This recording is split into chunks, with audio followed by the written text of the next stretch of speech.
Hello, আসসালামু আলাইকুম সবাইকে। আজকে আমার তুরস্কের ইস্তানবুলে দ্বিতীয়তম দিন, আর আমি এখন দাঁড়িয়ে আছি সুলতান মোহাম্মদ ফাতিহ এর বিজিত ভূমি কনস্টান্টিনোপলে, অর্থাৎ ইস্তানবুল, যেটির ঐতিহাসিক নাম হচ্ছে কনস্টান্টিনোপল।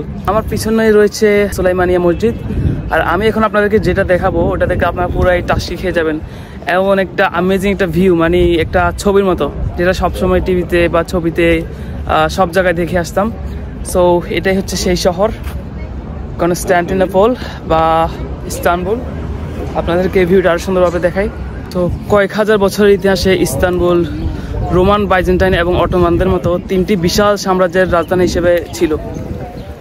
আর এখানে এই শহরে প্রায় 3000-এর মতো মসজিদ রয়েছে।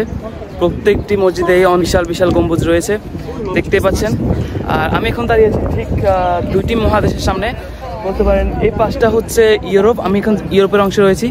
আর নদীর ওই পারে হচ্ছে যেটাকে বলে বসফরাস প্রণালী, বসফরাসের ওই পাশে হচ্ছে এশিয়া। সো বলতে পারেন আমি এখন দুইটি মহাদেশের সামনে রয়েছি। এশিয়া এবং ইউরোপের মধ্যে যোগাযোগ স্থাপন করার জন্য এখানে ব্যবহৃত হয়েছে তিনটি বিশাল সেতু, এবং এই বসফরাস প্রণালীর নিচে রয়েছে সুড়ঙ্গ পথে মেট্রো বা ট্রেন যেটাই বলেন। যে ব্রিজটা দেখতে পাচ্ছেন এটা হচ্ছে গালাতা ব্রিজ, আর এটাকে বলা হয় মূলত গোল্ডেন হর্ন। আর ওইটা হচ্ছে বসফরাস প্রণালী বা বসফরাস স্ট্রেট। আর আমার পিছনে যে টাওয়ারটা দেখা যাচ্ছে, আমি জানি না স্পষ্ট দেখা যাচ্ছে কিনা, ওটাকে বলা হয় গালাতা টাওয়ার।